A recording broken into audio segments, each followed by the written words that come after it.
Hello, my dear friend. You are most welcome in the journal and academic point situated in the street joining Dam to Bhuna Road. Good morning, friend. I am fine and hope you all are doing well. हाँ तो भैया बोले हम mathematical tool discuss कर रहे हैं और इसमें इंटीग्रेशन डिस्कस कर रहे थे। आज भी इंटीग्रेशन ही डिस्कस करेंगे।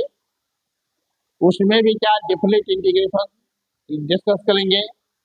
आप लोगों से निवेदन है कि वीडियो को शुरू से अंत तक देखें, सब कुछ समझ में आएगा। नहीं, बीच में भागने से नहीं होगा। ठीक है, तो हम कह रहे थे डिफरेंट इंटीग्रेशन मतलब क्या हुआ कि जिस इंटीग्रेशन में लिमिट दिया हुआ है, जैसे यहाँ पर लिमिट दिया हुआ integration 0 to π/2 sine square x into cos cube x into d x. ठीक है, इसको कैसे इंटीग्रेट करेंगे? ठीक है, तो कॉस स्क्वायर एक्स ये साइन स्क्वायर एक्स है। हम यहाँ पर क्या मान लेते हैं कि let sine x equal to क्या है, sine x equal to z है। ठीक है, तो साइन एक्स को जेड मान लिए, इसका मतलब डीएक्स का मान चेंज हो जाएगा। नहीं, तो डीएक्स का मान निकालने के लिए हम क्या करते हैं कि इसको डिफरेंशिएट करते हैं एक्स एक्सिस के अलोंग। ठीक है? तो इसमें क्या कहेंगे हम कि डी ऑफ साइन एक्स बटे डी एक्स इक्वल टू हो जाएगा डी जेड बटे डी एक्स। तो ये साइन का एंगल एक्स है और एक्स के रिस्पेक्ट में डिफरेंशिएट कर रहे हैं, इसका मतलब इसका डिफरेंशिएशन हो जाएगा कॉस एक्स और इधर हो जाएगा तो ये डी जेड बटे डी एक्स का फॉर्मूला समझ जाते हैं, इसको ऐसे ही छोड़ देंगे। इसलिए डी जेड बराबर क्या हो जाएगा, डी जेड बराबर हो जाएगा कॉस एक्स डी एक्स। ठीक है, अब यहाँ एक बात और, साइन एक्स को अगर जेड माने तो ये लिमिट भी चेंज हो जाएगा, तो ये लिमिट का भी मान निकालना होगा। नहीं, क्या कहेंगे कि एक्स बराबर 0, क्या कहेंगे अगेन एक्स बराबर 0, तो साइन 0 क्या हो जाएगा, तो जेड बराबर हो जाएगा क्या, जेड बराबर हो जाएगा साइन 0 और साइन 0 का मान 0 होता है, तो मतलब ये जब 0 होगा तो जेड भी 0 होगा। ठीक है, ये लिमिट तो मालूम हो गया। दूसरा लिमिट π/2 एक्स इक्वल टू π/2 हो तो जेड इक्वल टू क्या हो जाएगा, जेड इक्वल टू हो साइन π/2 हो जाएगा। π/2 का मतलब 90 डिग्री, π/2 का मतलब 90 डिग्री, साइन 90 का मान 1 होता है, तो ये जेड का मान 1 हो गया। इसका मतलब इस लिमिट का ये लिमिट बदल के हो जाएगा 0 to 1। ठीक है भैया बोले, तो इसमें क्या हो जाएगा, तो इसको अब यहाँ देखिए, यहाँ cos x dx का मान निकल गया, cos x dx मिल करके dz है, यहाँ केवल dx है। इसका मतलब ये cos क्यूब जो है इसको तोड़ देंगे, cos स्क्वायर अलग कर देंगे, cos x अलग कर देंगे, तो cos x dx हो जाएगा और जिसका मान क्या है dz है।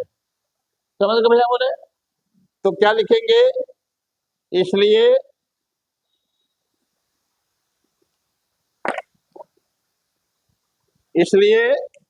इंटीग्रेशन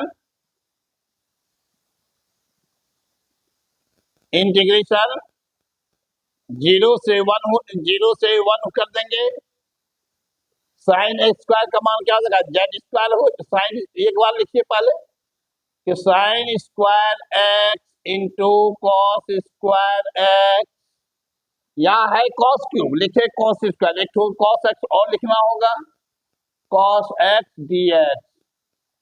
अब इसका मान क्या हो जाएगा, इसका मान हो जाएगा डी जेड। ठीक है, तो ये इंटीग्रेशन क्या होगा, 0 से 1, और साइन स्क्वायर का मान हो जाएगा जेड स्क्वायर। कॉस स्क्वायर को पहले तोड़ देते हैं, 1 minus sign square x into ये हो जाएगा डी जेड। ठीक है, और साइन का मान फिर यहाँ लग देंगे तो क्या हो जाएगा, इंटीग्रेशन 0 से 1, ये हो गया Z square into 1 minus Z square into D Z. ठीक है भैया बोले, अब इसको ब्रैकेट तोड़ देते हैं तो क्या हो जाएगा, integration 0 to 1 Z square minus Z4 D Z. ठीक है, इतना जो समझ गए। अब इसको क्या करना है, अलग अलग कर देना है। ये इंटीग्रेशन दोनों में है, जेड स्क्वायर में भी है और Z4 में भी है, इसलिए उसको अलग अलग कर देंगे। तो क्या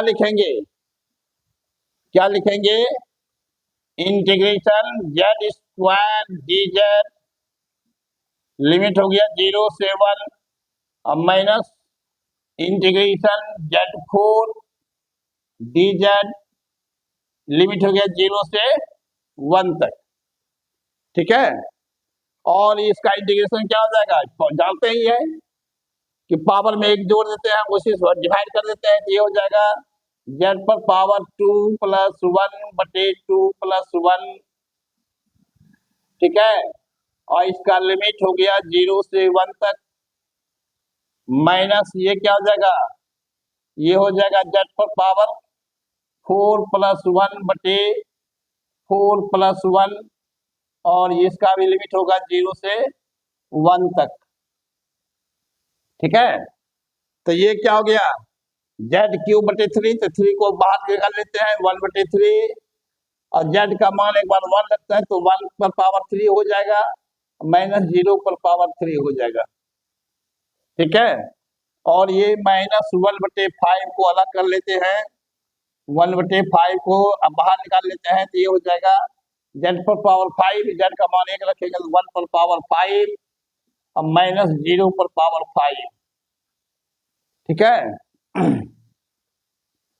तो ये क्या हो जाएगा 1/3, और 1 का क्यों 1 ही होगा, 0 1 - 0 0 ही होगा, 1 होगा, ये 1/3 हो गया, अब माइनस ये 1/5 हो गया।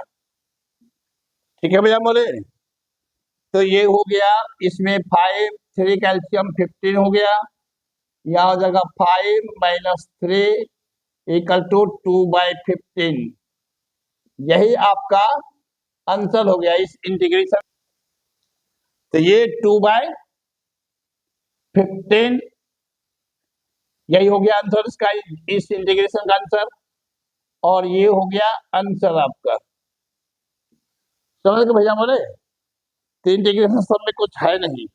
ठीक है, आप लोगों से निवेदन है कि जो लोग सब्सक्राइब नहीं किए चैनल को सब्सक्राइब कर ले प्लीज, वीडियो को लाइक करें, अपने दोस्तों को भी शेयर करें, नहीं कमेंट बॉक्स में अपना प्रॉब्लम जरूर लिखें, या वीडियो अच्छा लगा या खराब लगा ये भी लिख सकते हैं। नहीं, और यदि आपको कुछ और प्रॉब्लम हो, नहीं तो इस नीचे जो नंबर दिया गया है इस पर आप कांटेक्ट करके पूछ सकते हैं। Thank you.